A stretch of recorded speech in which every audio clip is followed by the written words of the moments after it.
તો dear student મજામાં છો બધા? કેમેસ્ટ્રીનો આજનો આપણો લેક્ચર કેમિકલ બોન્ડિંગ માં આગળ વધીએ તો છેલ્લે આપણે લેક્ચર નંબર 10 જોયો હતો. આજનો આપણો લેક્ચર નંબર 11 એ લેક્ચર નંબર 10 માં આપણે રેઝોનન્સ કમ્પ્લીટ કરેલો હતો. તો આગળ વધીએ હવે અગત્યનો સિદ્ધાંત VSEPR valence cell electron pair રિપલ્શન નો સિદ્ધાંત. વેલેન્સ સેલ ઇલેક્ટ્રોન પેર રિપલ્શન અને સંયોજકતા કોષ ઇલેક્ટ્રોન યુગ્મ અપાકર્ષણ. એટલે સંયોજકતા કોષમાં જે ઇલેક્ટ્રોન યુગ્મ હોય એમની વચ્ચેનો અપાકર્ષણનો સિદ્ધાંત. તો આપણે ખબર હોય તો લુઈસનો સિદ્ધાંત જે હતો એ અણુના આકાર વિશે કોઈ માહિતી નહોતો આપતો, બરાબર છે? તો આ સિદ્ધાંતની મદદથી આપણે કોઈ અણુના આકાર વિશે પ્રાકકથન આગાહી કરી શકાય. તો અણુના આકાર વિશે આપણે વાત કરવી હોય તો સૌપ્રથમ આપણે આ સિદ્ધાંતની અભિધારણાઓ ભણવી પડે, બરાબર છે? તો VSEPR સિદ્ધાંતની મુખ્ય અભિધારણાઓ કઈ છે એ આપણે સમજતા જઈએ. તો મુખ્ય અભિધારણાઓ VSEPR સિદ્ધાંતની: અણુનો આકાર મધ્યસ્થ પરમાણુની આસપાસની સંયોજકતા કોષ ઇલેક્ટ્રોન યુગ્મની સંખ્યા પર આધાર રાખે. કોઈ પણ આ સિદ્ધાંત મુજબ એમ કહેવાય કે કોઈ પણ અણુનો આકાર એ અણુમાં જે મધ્યસ્થી પરમાણુ હોય, આપણે દરેકના લુઈસ બિંદુ નિરૂપણ કરેલા હતા, એમાં મધ્યસ્થી પરમાણુ હોય એ મધ્યસ્થી પરમાણુ આસપાસ રહેલા ઇલેક્ટ્રોન યુગ્મની સંખ્યા પર, હવે ઇલેક્ટ્રોન યુગ્મ બંધકારક કેટલા છે, અબંધકારક કેટલા છે એની સંખ્યા પર આધાર રાખે. દાખલા તરીકે આપણે H2O ની વાત કરીએ તો H2O, તો H2O માં ઓક્સિજન ઉપર આ બે લોન પેર હોય, આ અબંધકારક ઇલેક્ટ્રોન યુગ્મ, આ બંધકારક ઇલેક્ટ્રોન યુગ્મ. તો કોઈ પણ અણુનો આકાર એમાં જે આ મધ્યસ્થી પરમાણુ હોય એની આસપાસ કેટલા અબંધકારક ઇલેક્ટ્રોન યુગ્મ છે અને કેટલા બંધકારક છે એની સંખ્યા ઉપર આધાર રાખે, બરાબર? બીજું, સંયોજકતા કોષમાં ઇલેક્ટ્રોન યુગ્મો અપાકર્ષણ કરશે કારણ કે તેમના ઇલેક્ટ્રોન વાદળ ઋણભારિત હોય. સંયોજકતા કોષના આ ઇલેક્ટ્રોન યુગ્મ વચ્ચે અપાકર્ષણ હોય કારણ કે એ બધા નેગેટિવ ચાર્જ ધરાવે, ઋણ વીજભારિત, એટલે ઋણ વચ્ચે શું હોય? અપાકર્ષણ હોય. થર્ડ પોઈન્ટ, આ ઇલેક્ટ્રોન યુગ્મ અવકાશમાં એવી રીતે ગોઠવાય છે જેથી અપાકર્ષણ ઓછું થાય અને તેમની વચ્ચેનું અંતર વધે. એટલે આ મુદ્દો એવું કહેવા માંગે છે કે આ ઇલેક્ટ્રોન યુગ્મ ત્રિપરિમાણીય જે આસપાસ સ્પેસ હોય એમાં એવી રીતે ગોઠવાય કે જેથી તેમની વચ્ચેનું અપાકર્ષણ ન્યૂનતમ થાય, અપાકર્ષણ ઓછું થાય, એમ શક્ય એટલું અંતર વધે એકબીજાથી એવી રીતે દૂર ગોઠવણી કરે. એટલે ટૂંકમાં આ ઇલેક્ટ્રોન યુગ્મ આસપાસ ગોઠવાયેલા તો હોય જ, પણ એકબીજાથી એટલા અંતરે ગોઠવાયેલા હોય કે જેથી તેમની વચ્ચેનું અપાકર્ષણ ઓછું હોય એમ ન્યૂનતમ અંતરે ગોઠવાયેલા હોય. જેવું અંતર ટૂંકમાં એકબીજાથી વધે એમ દૂર દૂર ગોઠવાયેલા હોય, બરાબર છે? તો થર્ડ પોઈન્ટ તમને આ કહેવા માંગે છે. ફોર્થ, સંયોજકતા કોષને વર્તુળાકાર લેવામાં આવે છે જેમાં ઇલેક્ટ્રોન યુગ્મ એકબીજાથી મહત્તમ અંતરે વર્તુળાકાર સપાટી પર સ્થાનીકૃત થાય, બરાબર છે? એ સંયોજકતા કોષને વર્તુળાકાર લેવામાં આવે અને ઇલેક્ટ્રોન યુગ્મ એકબીજાથી મહત્તમ અંતરે એ વર્તુળાકાર સપાટી પર સ્થાનીકૃત થાય, બરાબર? એ રીતે મહત્તમ અંતરે ગોઠવાયેલા હોય, બરાબર છે? નંબર 5, બહુબંધ. બહુબંધ એટલે દ્વિબંધ કે ત્રિબંધ હોય તો તેને એકલ ઇલેક્ટ્રોન યુગ્મ જેવા જ ગણવામાં આવે. એકલ ઇલેક્ટ્રોન યુગ્મ એટલે આમાં જેમ સિંગલ હોય એવી રીતે જ ગણવામાં આવે. અને બહુબંધના 2 કે 3 ઇલેક્ટ્રોન યુગ્મ એકલ અતિ યુગ્મ તરીકે ગણવામાં આવે. બહુબંધ એટલે ઘણી વખત આવી રીતે દ્વિબંધ હોય, ત્રિબંધ હોય, તો આને એક સિંગલ ઇલેક્ટ્રોન યુગ્મ તરીકે જ લેવામાં આવે. પણ આ બહુબંધ કે ત્રિબંધને એકલ અતિ યુગ્મ તરીકે ગણવામાં આવે. એટલે જેવી રીતે આ જે સિંગલ ઇલેક્ટ્રોન યુગ્મ હોય એના કરતા આની પ્રબળતા થોડી વધારે હોય, એવી રીતે એકલ અતિ યુગ્મ ગણવામાં આવે અથવા એકલ સુપર યુગ્મ તરીકે ગણવામાં આવે. સુપર યુગ્મ એટલે પહેલા કરતા અપાકર્ષણની માત્રા વધારે હોય કારણ કે ઇલેક્ટ્રોનની સંખ્યા વધારે હોય. ઓકે, ત્યારબાદ નંબર 6, અણુ જ્યાં બે કે વધારે સંસ્પંદન રચના રજૂ કરી શકે. એટલે કોઈ અણુ હોય એને એક કરતા વધુ સંસ્પંદન બંધારણ હોય તો આ VSEPR સિદ્ધાંત કોઈ પણ બંધારણને લાગુ પાડી શકાય. બરાબર છે? એટલે એક કરતા વધુ સંસ્પંદન બંધારણ હોય કોઈના, VSEPR સિદ્ધાંત કોઈ પણને લાગુ પાડી શકાય. હવે આ જે ઇલેક્ટ્રોન યુગ્મ હોય અબંધકારક અને બંધકારક, તેમાં પારસ્પરિક અપાકર્ષણની ક્રિયા અપાકર્ષણની ક્રિયાનો ક્રમ ઘટતો ક્રમ. કહેવાનો મતલબ અપાકર્ષણ કોની વચ્ચે વધારે હોય તો એ ખાસ અબંધકારક યુગ્મ વચ્ચે વધારે હોય. અબંધકારક યુગ્મ વચ્ચે અપાકર્ષણની માત્રા વધારે હોય, કારણ કે એ જે યુગ્મ હોય ને એને બંધમાં ભાગ લીધો ન હોય એટલે મુક્ત રીતે જ હોય એટલે ટોટલી એના બંને ઉપર વીજભાર નેગેટિવ વધુ હોવાનો અપાકર્ષણની માત્રા વધારે હોય. આપણે H2O નું ઉદાહરણ લઈએ તો H2O માં ઓક્સિજન ઉપર આ બે અબંધકારક યુગ્મ તો સૌથી વધુ અપાકર્ષણ આ બે વચ્ચે હોય. બરાબર? અબંધકારક યુગ્મ એને લોન પેર કહેવાય. અંગ્રેજીમાં શું કહેવાય? Lone pair. એટલે અહીંયા આપણે લખેલું છે LP. બરાબર છે? ત્યારબાદ અબંધકારક યુગ્મ બંધકારક યુગ્મ વચ્ચે અપાકર્ષણ હોય. લોન પેર બોન્ડ પેર વચ્ચે LP BP વચ્ચે. અને ત્યારબાદ બંધકારક યુગ્મ બોન્ડ પેર બંધકારક યુગ્મ વચ્ચે અપાકર્ષણની માત્રા હોય. એટલે સૌથી વધુ અપાકર્ષણ કોની વચ્ચે? લોન પેર વચ્ચે. LP greater than LP BP. એટલે lone pair bond pair is greater than bond pair. અપાકર્ષણની માત્રા આ બે વચ્ચે સૌથી વધુ, પછી આ બંધકારક અને આ બંધકારક યુગ્મ વચ્ચે. બંધકારક યુગ્મ એટલે જેના ઇલેક્ટ્રોને બંધમાં ભાગ લીધો હોય. અહીંયા તમને આ ડેશ દેખાય ને O અને H વચ્ચેનો એ બંધકારક યુગ્મ. ત્યારબાદ આ લોન પેર આ બોન્ડ પેર વચ્ચે અપાકર્ષણ વધુ હોય અને ત્યારબાદ આ બોન્ડ પેર વચ્ચે અપાકર્ષણ. બોન્ડ પેર વચ્ચે અપાકર્ષણની માત્રા ઓછી હોય કારણ કે ઓલરેડી એને બંધમાં ભાગ લઈ લીધો હોય અને જગ્યા ઓછી રોકતા હોય. જ્યારે સૌથી વધુ જગ્યા અબંધકારક યુગ્મ હોય ને સૌથી વધુ જગ્યા રોકતા હોય, એની વચ્ચે અપાકર્ષણની માત્રા વધારે હોય. બરાબર છે? તો આ VSEPR સિદ્ધાંતની આ અભિધારણાઓ થઈ અને આ અપાકર્ષણની જે પારસ્પરિક ક્રિયા છે એનો ક્રમ જે તમને આવડવો જોઈએ. હવે આપણે VSEPR સિદ્ધાંતને આપણે આ અભિધારણા બે વિભાગમાં આપણે વહેંચી શકાય અણુના આકાર સમજવા હોય તો. એક આપણે એવું જોશું કે જેમાં મધ્યસ્થી પરમાણુ હોય ને, મધ્યસ્થી પરમાણુ એની આસપાસે એક કોઈ અબંધકારક ઇલેક્ટ્રોન યુગ્મ હોય જ નહીં. બધા જ બંધકારક ઇલેક્ટ્રોન યુગ્મ હોય ને એવા અણુના આકાર. અને બીજો આપણે એવું જોશું કે જેમાં મધ્યસ્થી પરમાણુ પાસે અબંધકારક ઇલેક્ટ્રોન યુગ્મ હોય તેવા અણુના બે વિભાગમાં વહેંચી શકાય, જે આપણે કોષ્ટકમાં જોશું. તો VSEPR સિદ્ધાંત, આ જે VSEPR સિદ્ધાંત જે છે બરાબર, આ ખાસ કરીને P વિભાગના તત્વો અને P વિભાગના તત્વો સમૂહ 13 થી 18 આ P વિભાગના તત્વો એના જે અણુ બનાવે એના આકાર સમજાવવા માટે ખૂબ જ અગત્યનો પુરવાર થયેલો છે. બરાબર છે? આ VSEPR સિદ્ધાંત જે છે એનો ઉપયોગ શું તો કે અણુઓના ભૌમિતિક આકાર VSEPR સિદ્ધાંતથી સમજાવી શકાય. VSEPR સિદ્ધાંતની મર્યાદાઓ હોય છે. અમુક જે આ ઇલેક્ટ્રોનની જે અપાકર્ષણની ક્રિયા છે એનો સિદ્ધાંતિક કોઈ પાયો એ VSEPR સિદ્ધાંત દ્વારા સમજાવી શકાતો નથી. એટલે હાલમાં તો આપણે એને કન્સિડર કરી આગળ વધીએ છીએ. તો આપણે VSEPR સિદ્ધાંતની મદદથી સૌપ્રથમ કેવા ઉદાહરણ જોઈએ?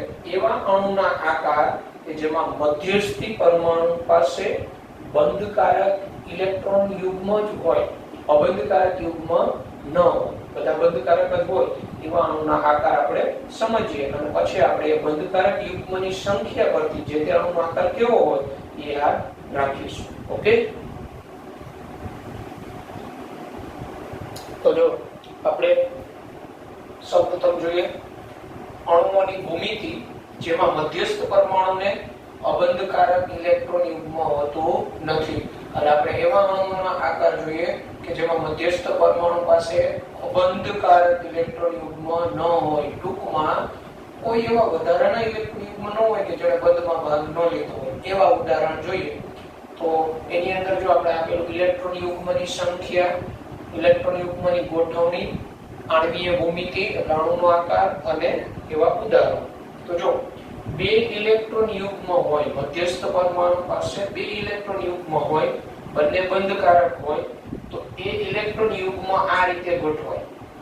એ ઇલેક્ટ્રોન યુગ્મ બે જ હોય ને, બે બંધકારક હોય ને, એટલે યુગ્મ શક્ય એટલે એકબીજાથી દૂર ગોઠવાય, જેમની વચ્ચે અપાકર્ષણ શક્તિ ન્યૂનતમ. એટલે આ ઇલેક્ટ્રોન યુગ્મ વચ્ચે 180 નો ખૂણો હોય અને ઇલેક્ટ્રોન યુગ્મની જે ગોઠવણી હોય એ રેખીય હોય. અણુની ભૂમિતિ કેવી હોય? તો આ A મધ્યસ્થી એની સાથે આ B પરમાણુ જોડાયેલા છે, આ બે બંધકારક યુગ્મ, તો અણુનો આકાર એ રેખીય હોય. ટૂંકમાં મગજમાં એ રાખવાનું કે જેમાં મધ્યસ્થી પરમાણુ પાસે અબંધકારક ઇલેક્ટ્રોન યુગ્મ ન હોય, એમાં ઇલેક્ટ્રોન યુગ્મની ગોઠવણી અને અણુનો ભૂમિતિ, અણુનો આકાર બે સરખા જ હોય. ઇલેક્ટ્રોન યુગ્મની ગોઠવણી રેખીય, અણુનો આકાર પણ રેખીય. આવું ઉદાહરણ BeCl2, BeF2, HgCl2 વગેરે. યાદ કરો બેરિલિયમની સંયોજકતામાં કેટલા ઇલેક્ટ્રોન હોય? 2. તો એક બેરિલિયમ એક Cl, એક બેરિલિયમનો ઇલેક્ટ્રોન એક Cl નો. આ રીતે BeCl2 માં BeCl2 અણુનો આકાર રેખીય, એમાં ખૂણો કેટલાનો? 180 નો હોય. બરાબર છે? બંધકોણ.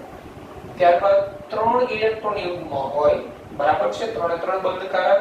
તો એ 3 ઇલેક્ટ્રોન યુગ્મ આ રીતે સમતલ્ય સમત્રિકોણીય, રેખીય ને અહીંયા આપણે રેખીય કીધું ને, અંગ્રેજીમાં લિનિયર કહેવાય, લિનિયર. સમતલ્ય સમત્રિકોણીય એટલે પ્લાનર ટ્રાયગોનલ, બરાબર છે? પ્લાનર ટ્રાયગોનલ, સમતલ્ય સમત્રિકોણ. તો આ જે છે ઇલેક્ટ્રોન યુગ્મની ગોઠવણી આ રીતે સમતલ્ય સમત્રિકોણીય થાય. આ એની આસપાસ આની વચ્ચેનો ખૂણો 120 નો થાય. તો અણુની ભૂમિતિ જે હોય, એટલે આ ઇલેક્ટ્રોન યુગ્મની ગોઠવણી તો સેમ એવી જ અણુની ભૂમિતિ. આ જે B છે એ પરમાણુ કોઈ એની સાથે જોડાયેલા છે. આ A મધ્યસ્થી છે, એની સાથે આ 3 B જોડાયેલા, અને એના 3 જે ઇલેક્ટ્રોન મળે એટલે બંધમાં ભાગ લીધો, એટલે 3 બંધકારક યુગ્મ થયા. એની આસપાસ કોઈ અબંધકારક યુગ્મ હોય જ નહીં, તો એનો આકાર સમતલ્ય સમત્રિકોણીય થાય. બંધકોણ એ 120 અંશ થાય. બરાબર છે? ઉદાહરણ તરીકે BF3. તો અહીંયા A તરીકે બોરોન લઈ લ્યો મધ્યસ્થી, અને B તરીકે તમારા 3 ફ્લોરિન. તો BF3 અણુનો આકાર આ રીતે સમતલ્ય સમત્રિકોણીય હોય. ટૂંકમાં જેમાં ઇલેક્ટ્રોન યુગ્મ 3 હોય મધ્યસ્થી પાસે, અને 3 બંધકારક જ હોય, તો એનો આકાર સમતલ્ય સમત્રિકોણીય જ થાય. 4 ઇલેક્ટ્રોન યુગ્મ હોય મધ્યસ્થી પરમાણુ આસપાસ, 4 ઇલેક્ટ્રોન યુગ્મ હોય બંધકારક, તો ચારેય ઇલેક્ટ્રોન યુગ્મની ગોઠવણી સમચતુષ્ફલકીય, એમની વચ્ચેનો ખૂણો 109.5 અંશ થાય. બરાબર? 109.5. સમચતુષ્ફલકીય ટેટ્રાહેડ્રલ અંગ્રેજીમાં કહીએ તો. અને અણુની ભૂમિતિ, તો અણુનો આકાર એ સમચતુષ્ફલકીય જ થાય. આ A મધ્યસ્થી, એની આસપાસ આ 4 બંધકારક યુગ્મ, તો આ 4 બંધકારક યુગ્મ આ રીતે સમચતુષ્ફલકીય રીતે ગોઠવાય. ઉદાહરણ તરીકે મિથેન CH4 અણુનો આકાર સમચતુષ્ફલકીય, બંધકોણ 109.5. NH4+ માં પણ એવું જ થાય. અને BF4- માં પણ બોરોનની આસપાસ 4 ફ્લોરિન, બોરોનની આસપાસ 4 બંધકારક યુગ્મ જ હોય. બરાબર છે? ઇલેક્ટ્રોન યુગ્મની સંખ્યા 5 હોય. બરાબર છે? ઇલેક્ટ્રોન યુગ્મની સંખ્યા 5 હોય. સોરી, અહીંયા મેં 6 વાળું ઉદાહરણ તમને લખી દીધું છે, તો હું 6 વાળું સમજાવી દઉં. 5 વાળું આના પછી લઈએ. અહીંયા ઇલેક્ટ્રોન યુગ્મની સંખ્યા 6 લઈને આપણે આપી દીધું છે. 5 વાળું પછી તમને સમજાવું. ઇલેક્ટ્રોન યુગ્મની સંખ્યા 6 હોય, તો 6 ઇલેક્ટ્રોન યુગ્મ હોય, મધ્યસ્થી આસપાસ 6 બંધકારક હોય, તો આ રીતે અષ્ટફલકીય રીતે ગોઠવાય. અષ્ટફલકીય આકાર દર્શાવવો ખૂબ સહેલો, જો હું બનાવું છું આ રીતે. આ રીતે સમતલીય ચોરસ દર્શાવી દેવાય, એક ઉપર ને એક નીચે.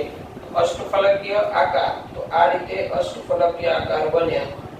આ રીતે તમારે ચોરસ બનાવી દેવાનું. ઓકે? હવે આને છે ને અહીંયા નીચે આની સાથે જોડી દેવાનું. અહીંયા આ જે છે એને અહીંયા જોડો આમ, અને આને છે ને આની સાથે આમ જોડી દેવાનું. તો આ તમારું અષ્ટફલકીય ભૂમિતિ થાય. સોરી, અહીંથી નહીં, અહીંથી.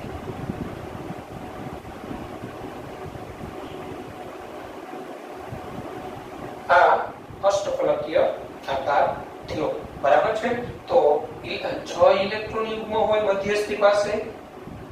ઇલેક્ટ્રોન યુગ્મ 6 હોય ને એટલે ઇલેક્ટ્રોન યુગ્મની ગોઠવણી તો અષ્ટફલકીય જ થાય, પણ 6 એ 6 બંધકારક હોય ને બંધમાં ભાગ લીધેલા તો અણુનો આકાર એ અષ્ટફલકીય જ થાય. આ મધ્યસ્થી પરમાણુ A એની આસપાસ જોડાયેલા 6 B પરમાણુ એટલે 6 બંધકારક યુગ્મ થયા. બરાબર છે. અણુનો આકાર પણ અષ્ટફલકીય, અણુનો આકાર અષ્ટફલકીય. ઉદાહરણ તરીકે SF6 સલ્ફર હેક્સાફ્લોરાઇડ, A તરીકે સલ્ફર લઈ લ્યો અને B તરીકે 6 ફ્લોરિન મૂકી દો. SF6 અણુનો આકાર અષ્ટફલકીય હોય. તમને યાદ કરો સલ્ફર છે એ સમૂહ 16 નું તત્વ છે. સલ્ફરની સંયોજકતામાં 6 ઇલેક્ટ્રોન હોય એટલે એક સલ્ફરનો ઇલેક્ટ્રોન એક ફ્લોરિનનો, એમ સલ્ફરના 6 ઇલેક્ટ્રોન અને 6 ફ્લોરિન થી 6, આમ ટોટલ ઇલેક્ટ્રોન યુગ્મ કેટલા થાય મધ્યસ્થી સલ્ફરની પ્રત્યે 6 બંધકારક. આ રીતે આ બધા ઉદાહરણ કેવા હતા બંધકારક. આમાં હજી 5 ઇલેક્ટ્રોન યુગ્મ હોય ત્યારનું અને એક 7 ઇલેક્ટ્રોન યુગ્મ હોય એનું હવે આપણે જોઈએ.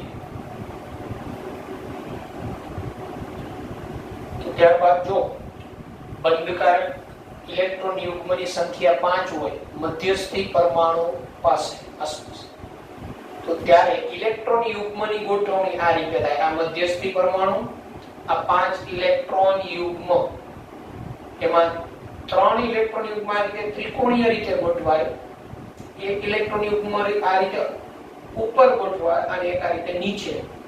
આને ત્રિકોણીય દ્વિપિરામિડલ કહેવાય. સમતલીય ત્રિકોણીય દ્વિપિરામિડલ. બરાબર. આના એક જ સમતલમાં ત્રિકોણીય રીતે 3, જો આ રીતે તમને ભૌમિતિ બતાવું, એક જ સમતલમાં ત્રિકોણીય રીતે આ રીતે 3, 1 2 3, એક ઇલેક્ટ્રોન યુગ્મ આ રીતે ઉપર ગોઠવાય, આ રીતે ઉપર, સેમ એવું જ આ રીતે નીચે ગોઠવાય. આમ એક ઉપર યુગ્મ આ રીતે ગોઠવાય એટલે તમે આ રીતે મેં પેન નાખેલી છે ત્રિકોણીય રીતે 3, એક યુગ્મ આ રીતે સેમ આવું જ એક ડાઉન વિચારો. હા, એને સમતલ્ય ત્રિકોણીય દ્વિપિરામિડલ સેટ કહેવાય. બરાબર છે. એટલે ઇલેક્ટ્રોન યુગ્મની ગોઠવણી આ રીતે થાય અને અણુની ભૌમિતિ આકાર પણ ત્રિકોણીય દ્વિપિરામિડલ થાય. ટ્રાયગોનલ બાયપિરામિડલ, શોર્ટમાં કહીએ તો TBP, ટ્રાયગોનલ બાયપિરામિડલ. આ મધ્યસ્થી A અને એની ફરતે ગોઠવાયેલા 5 B.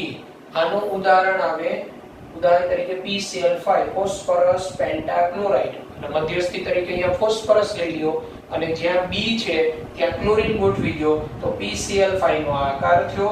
આ બરાબર. આની અંદર એક અગત્યનો સમતલીય ત્રિકોણમાં આ જે ત્રિકોણની અંદર આ 3 બંધ છે, આ જે ત્રિકોણની અંદર 3 બંધ એને અક્ષીય બંધ કહેવાય અને આ જે બંધ છે એને ઇક્વિટોરિયલ, જેના વિશે આપણે આગળ વાત કરીશું આ બંધમાં. બરાબર છે. ત્યારબાદ ઇલેક્ટ્રોન યુગ્મની સંખ્યા 7 હોય. 7 ઇલેક્ટ્રોન યુગ્મ હોય મધ્યસ્થી પરમાણુ આસપાસ 7 બંધકારક ઇલેક્ટ્રોન યુગ્મ હોય તો એ ઇલેક્ટ્રોન યુગ્મની ગોઠવણી આ રીતે થાય. મધ્યસ્થી પરમાણુ A, એમાં 5 છે ને આ રીતે પેન્ટાગોન સ્વરૂપે ગોઠવી દેવાના. પેન્ટાગોનલ 5, 1 2 3 4 અને 5 પેન્ટાગોન સ્વરૂપે. એક યુગ્મ આ રીતે ઉપર અને એક યુગ્મ આ રીતે નીચે. આ ઉપર અને નીચેને કારણે એને દ્વિપિરામિડલ કહેવાય છે. એટલે આને આ ઇલેક્ટ્રોન યુગ્મની જે ગોઠવણી થઈ અને પેન્ટાગોનલ દ્વિપિરામિડલ, અંગ્રેજીમાં કહીએ તો પેન્ટાગોનલ બાયપિરામિડલ, PBP. બરાબર છે. આ રીતે ઇલેક્ટ્રોન યુગ્મની ગોઠવણી થાય અને આ ઇલેક્ટ્રોન યુગ્મને આપણે આ રીતે જોડી દઈએ તો એનો આકાર જે છે એ આપણે આમ સ્પષ્ટ થાય. કોણીય દ્વિપિરામિડલ, પેન્ટાગોનલ દ્વિપિરામિડલ. સેમ એ જ રીતે એમાં એની આસપાસ આ રીતે 7 B ગોઠવાય, એમાં 5 B છે આ રીતે પેન્ટાગોનલ સ્વરૂપે, એક B ઉપર અને એક B નીચે. આ પાંચે પાંચ આમ એક જ સમતલમાં આ રીતે 5 એક આમ ઉપર અને એક આમ નીચે, અને પેન્ટાગોનલ દ્વિપિરામિડલ આકાર કહેવાય. ઉદાહરણ તરીકે IF7 છે એ આ પ્રકારનો આકાર ધરાવે. IF7 pentagonal દ્વિપિરામિડલ set. તો આ આપણે એવા ઉદાહરણ જોયા કે જેમાં મધ્યસ્થી પરમાણુ પાસે કોઈ અબંધકારક ઇલેક્ટ્રોન યુગ્મ ન હોય ત્યારે એના અણુની ભૌમિતિ કેવી હોય, બરાબર, એની આપણે વાત કરેલી. હવે આપણે એવા ઉદાહરણ જોઈએ કે જેમાં મધ્યસ્થી પરમાણુ પાસે લોન પેર હોય, અબંધકારક ઇલેક્ટ્રોન યુગ્મ રહેલા હોય એવા ઉદાહરણોની વાત કરી.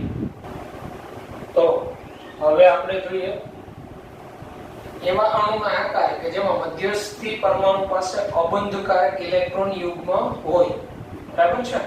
તો એમાં અણુનો પ્રકાર, જેમ કે અણુ AB2E પ્રકારનો હોય. અહીંયા સ્ટુડન્ટ યાદ રાખજો, B એટલે બંધકારક યુગ્મ અને E એટલે અબંધકારક યુગ્મ લેવાનું. અહીંયા B2 નો અર્થ એવો થાય બંધકારક યુગ્મ 2 છે, E 1 છે એટલે અબંધકારક યુગ્મ 1 અને આ મધ્યસ્થ છે. આ B છે એ ફરતે ગોઠવાયેલા પરમાણુની સંખ્યા છે. બરાબર? તો બંધકારક યુગ્મની સંખ્યા 2 હોય, અબંધકારક ઇલેક્ટ્રોન યુગ્મની સંખ્યા 1 હોય.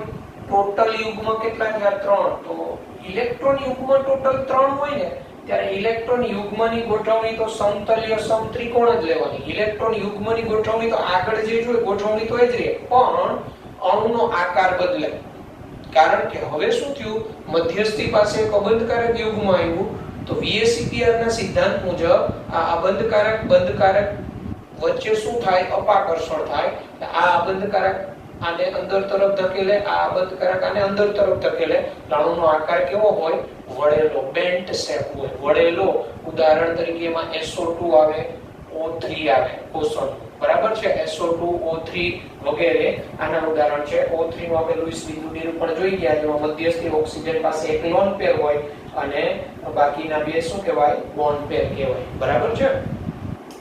પછી AB3E એટલે 3 બંધકારક યુગ્મ હોય, 1 અબંધકારક યુગ્મ. 3 બંધકારક યુગ્મ, 1 અબંધકારક યુગ્મ મધ્યસ્થી પાસે. ટોટલ યુગ્મ કેટલા થયા? 4. તો ઇલેક્ટ્રોન યુગ્મ ટોટલ 4 હોય ને તો ઇલેક્ટ્રોન યુગ્મની ગોઠવણી તો ઓલવેઝ સમચતુષ્ફલકીય જ. ઇલેક્ટ્રોન યુગ્મની ગોઠવણી, પણ અહીંયા અણુનો આકાર એ જ નહીં. અહીંયા અણુનો આકાર જે છે આ, તો અહીંયા VSEPR મુજબ આ લોન પેર બોન્ડ પેર વચ્ચે આ અપાકર્ષણ હોય એટલે અહીંયા નિયમિત રીતે સમચતુષ્ફલકીય રીતે ન રહી શકે. એટલે અણુનો આકાર ત્રિકોણીય પિરામિડલ થાય. ઉદાહરણ તરીકે એમોનિયા અણુનો આકાર ત્રિકોણીય પિરામિડલ છે. બરાબર છે? એટલે નાઇટ્રોજન પાસે એક લોન પેર હોય, એ લોન પેર અને બોન્ડ પેર વચ્ચે VSEPR મુજબ અપાકર્ષણ હોય એટલે આ 3 બંધ આમ ન રહી શકે. 3 બંધ આમ નીચે ટ્રિકોસ્ટેટ સ્વરૂપે રહે અને લોન પેર અહીંયા અપાકર્ષણને કારણે. ઓકે? ત્યારબાદ AB2E2 અણુનો પ્રકાર. તો એમાં 2 બંધકારક હોય, 2 અબંધકારક યુગ્મ હોય. મધ્યસ્થી પરમાણુ પાસે 2 બંધકારક હોય, 2 અબંધકારક. ટોટલ યુગ્મ કેટલા થયા? 4. તો ટોટલ યુગ્મ 4 એટલે ઇલેક્ટ્રોન યુગ્મની ગોઠવણી તો સમચતુષ્ફલકીય જ. 4 ઇલેક્ટ્રોન યુગ્મ હોય ને એટલે ઇલેક્ટ્રોન યુગ્મની ગોઠવણી આપણે કહીએ તો એ સમચતુષ્ફલકીય, પણ અણુનો આકાર સમચતુષ્ફલકીય નહીં. કારણ કે મધ્યસ્થી પાસે 2 જ બંધકારક છે, 2 કેવા છે? અબંધકારક. એટલે નિયમિત સમચતુષ્ફલકીય રીતે ન રહી શકે કારણ કે અપાકર્ષણ લોન પેર આની વચ્ચે અપાકર્ષણ વધારે હોય. એટલે પરિણામે કેવું થાય? મધ્યસ્થી પરમાણુ પાસેના 2 અબંધકારક વચ્ચે અપાકર્ષણ વધુ, એટલે એ બે એકબીજાને અપાકર્ષે એટલે કોની નજીક આવે? બંધકારકની નજીક આવે. એટલે પેલા બંધકારકને ધકેલે અંદર તરફ એટલે આકાર વળેલો હોય. જેમ કે H2O નો આકાર આ રીતે વળેલો હોય.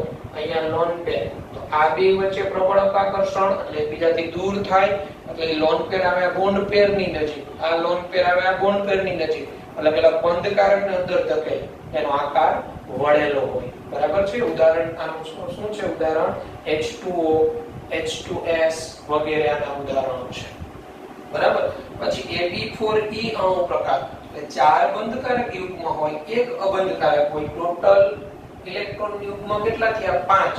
તો જ્યારે ટોટલ ઇલેક્ટ્રોન યુગ્મ 5 હોય ને ત્યારે ઇલેક્ટ્રોન યુગ્મની ગોઠવણી તો આગળમાં હમણાં ઉદાહરણમાં જોઈએ એ રીતે ત્રિકોણીય દ્વિપિરામિડલ જ ગોઠવાય. ઇલેક્ટ્રોન યુગ્મની ગોઠવણી ત્રિકોણીય દ્વિપિરામિડલ, પણ અણુનો આકાર ત્રિકોણીય દ્વિપિરામિડલ નહીં. એ તો 5 બંધકારક હોય તો જ. અહીંયા એક અબંધકારક છે. અણુનો આકાર જે છે અહીંયા અણુનો આકાર ચીચવો શેપ, સીસો શેપ આવે. તમે સીસો જોયો હશે. બરાબર છે?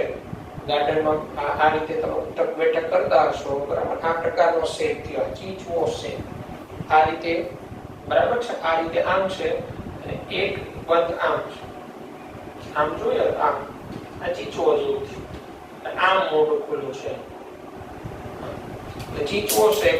હવે અહીંયા તમને જો પ્રશ્ન એવો થતો હોય કે આ ઇલેક્ટ્રોન યુગ્મ અહીંયા ગોઠવાણો, અહીંયા કેમ ન ગોઠવાણો અહીંયા, તો એની આપણે આ બધા ઉદાહરણ જોઈએ પછી હું વાત કરવાનો છું કે આવી રીતે ત્રિકોણીય દ્વિપિરામિડલ હોય એમાં લોન પેરની ગોઠવણી ક્યાં હોય તો ઓછું અપાકર્ષણ હોય. બીએસસીપીઆર મુજબ આ લોન પેર એવી જગ્યાએ ગોઠવાય કે જેથી અપાકર્ષણની માત્રા ઓછી થાય.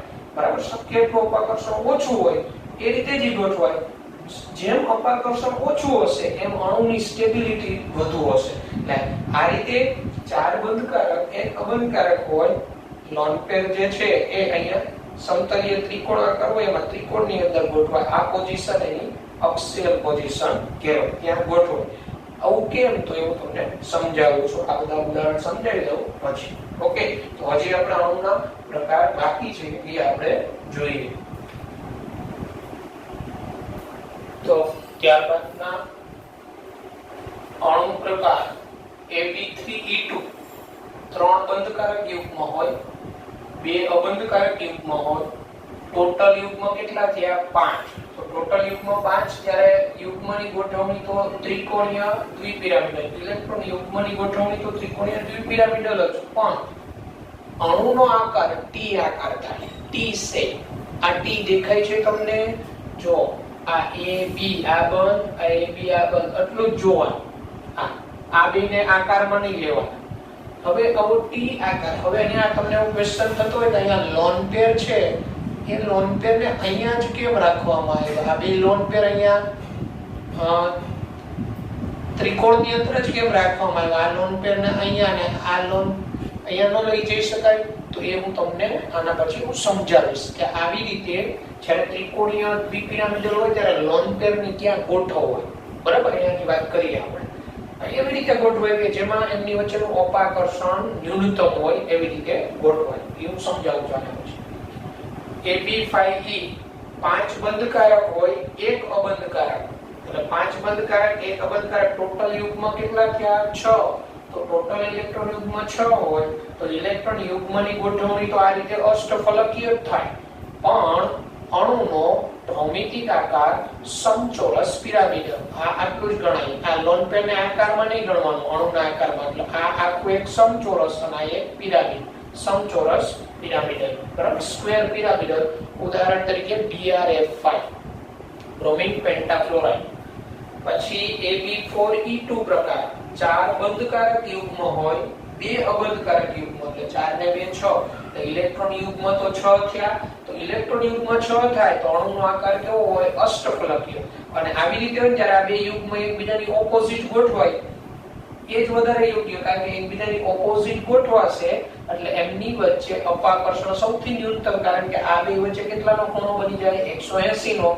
અને એમ કહેવાય છે કે જ્યારે બે યુગ્મ બે ઇલેક્ટ્રોન યુગ્મ વચ્ચે 90 અંશ કરતા ખૂણો વધે, 90 અંશ કરતા ખૂણો વધે ત્યારે એમની વચ્ચે અપાકર્ષણ હોતું જ નથી અથવા અપાકર્ષણ ન્યૂનતમ હોય.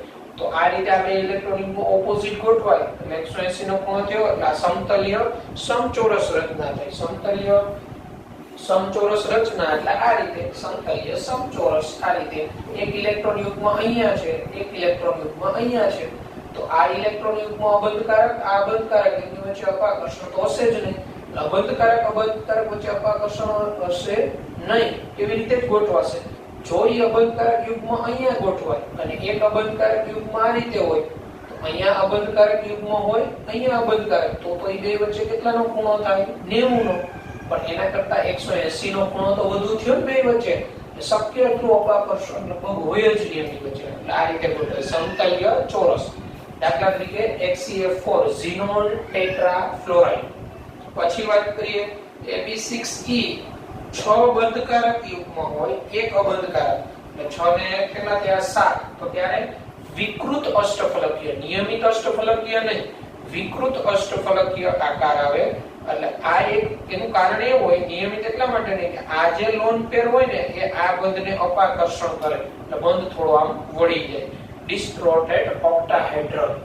વિકૃત અષ્ટફલકીય અણુનો આકાર. દાખલા તરીકે HCF6 ઝીનોન હેક્સાફ્લોરાઇડ. HCF6 આ પ્રકારનો આકાર ધરાવે. તો આ હતા બધા ઉદાહરણો એવા કે જેમાં મધ્યસ્થી પરમાણુ પાસે અબંધકારક ઇલેક્ટ્રોન યુગ્મ હોય અને અણુના અબંધકારક ઇલેક્ટ્રોન યુગ્મને કારણે અણુના આકાર જુદા જુદા હોય. BSEPR થી આપણે અપાકર્ષણના સિદ્ધાંતથી સમજાવી શકાય.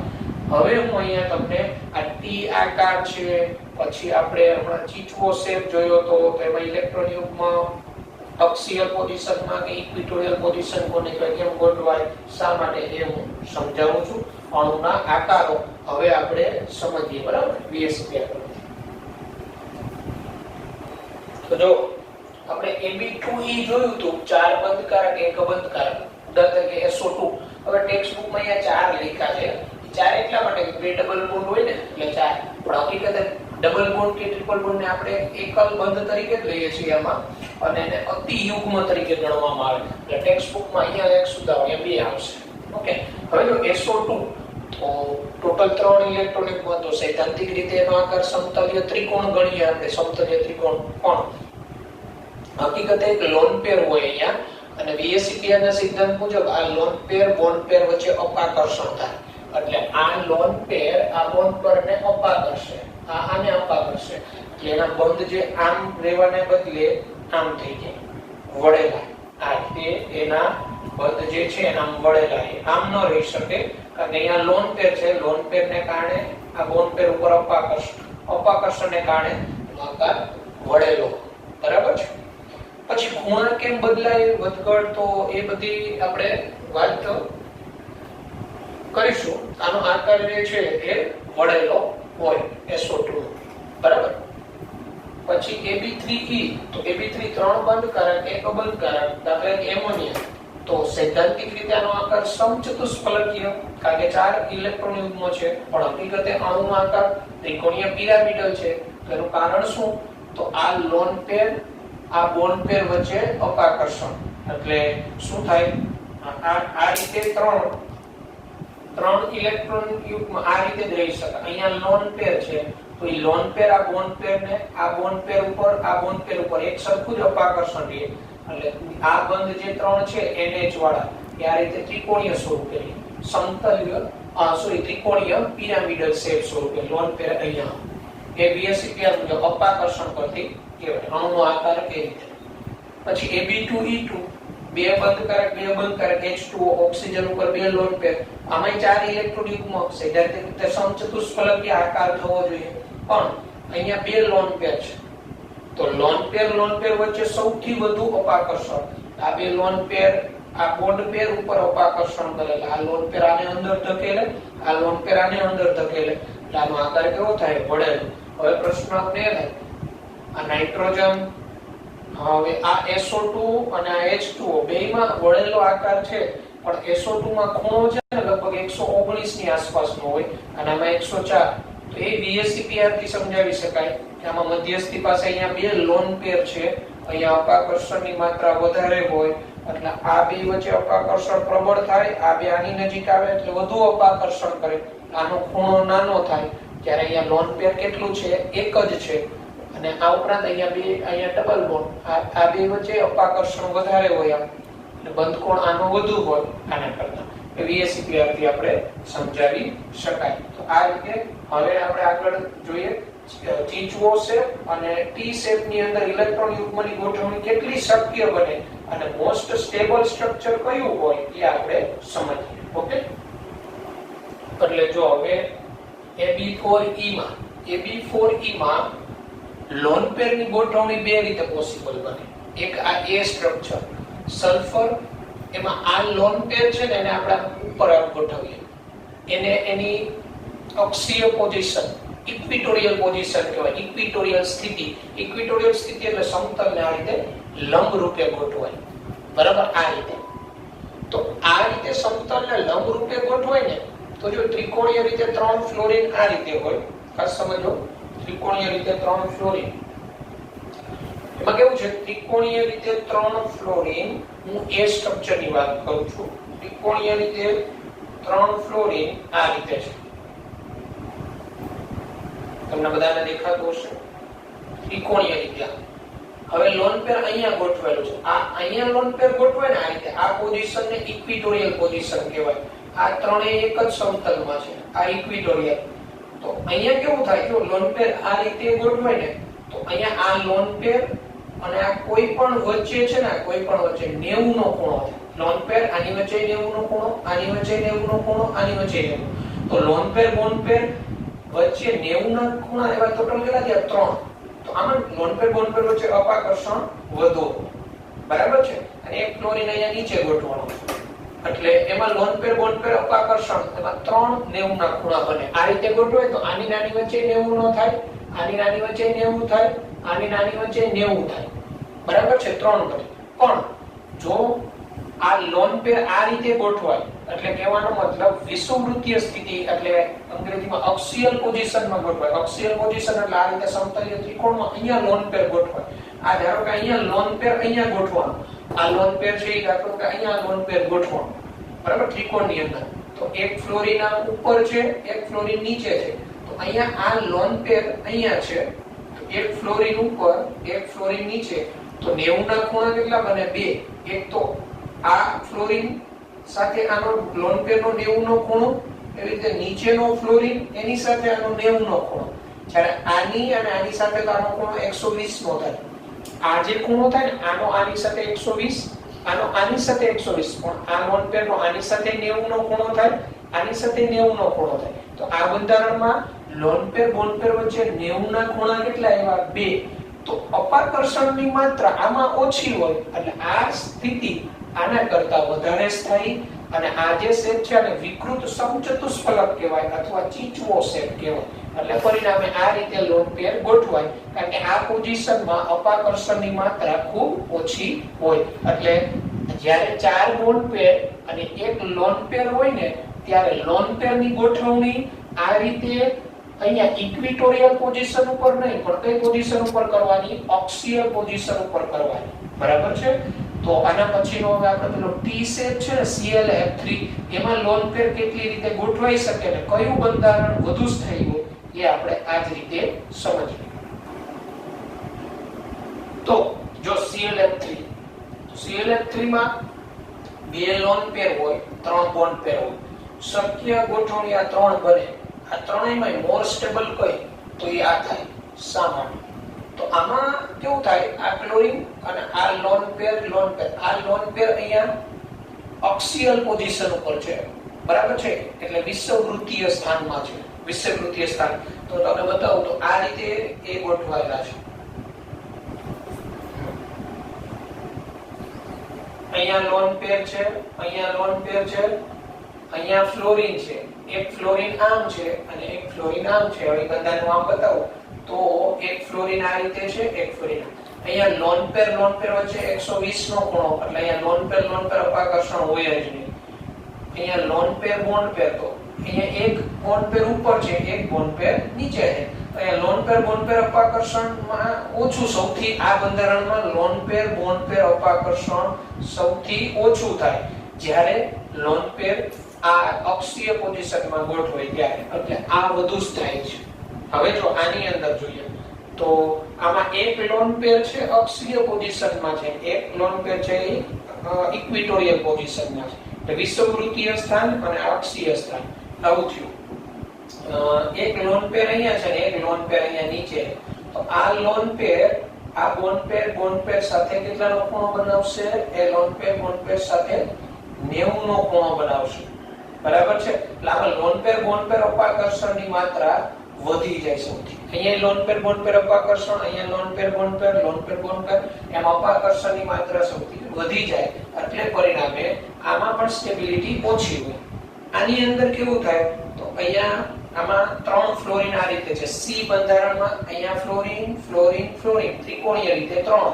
એક લોન પેર ઉપર છે, એક લોન પેર નીચે છે. તો અહીંયા લોન પેર બોન્ડ પેર અપાકર્ષણ 90 નો ખૂણો, લોન પેર નું આ બોન્ડ પેર સાથે 90 નો ખૂણો થાય. અને ત્રણેય લોન પેર બોન્ડ પેર અપાકર્ષણની માત્રા વધી જાય. એટલે પરિણામે આ ગોઠવણી પણ પોસિબલ ન બને. એટલે પરિણામે આ મોર સ્ટેબલ થાય. આ ઉપરાંત આના વિશે હજી ખૂબ ડિટેલમાં હું તમને બેન્ટ રૂલ સમજાવીશ. બેન્ટ નામના વૈજ્ઞાનિકે નિયમ આપેલો છે કે જ્યારે આવી રીતે લોન પેર ને આપેલા હોય ત્યારે લોન પેર નું ગોઠવણી ક્યાં ગોઠવણી કરવી અક્ષીય પોઝિશન ઉપર કે વિષુવવૃત્તીય સ્થાનમાં, એના માટેનો બેન્ટ રૂલ સમજાવીશ, પણ સંકરણ પછી હું સમજાવીશ. સંકરણ ટોપિક થઈ જાય પછી એ હું સમજાવીશ. તો અહીંયા હાલ તમે આટલું યાદ રાખજો. તો આજનો આપણા લેક્ચરની અંદર બીએસસી પેર સિદ્ધાંત આપણે જોયો અને અણુઓના આકાર જોયા. તો વ્યવસ્થિત રીતે તમે તૈયાર કરી લેજો. બરાબર છે? યાદ રહી જાય એ રીતે કયું કેટલા લોન પેર ત્યારે આકાર કેવો, યુગ્મની ગોઠવણી કેવી, અણુનો આકાર કેવો, એ આપણે વ્યવસ્થિત યાદ રાખી લેવાનું. બીએસસી પેર સિદ્ધાંતની અભિધારણાના મુદ્દા યાદ રાખી લેવાના. બરાબર છે? તો આજના આપણા લેક્ચરમાં અહીંયા સુધી રાખીએ. પછીના લેક્ચરમાં આપણે આગળ વધીશું. Okay, good bye, take care.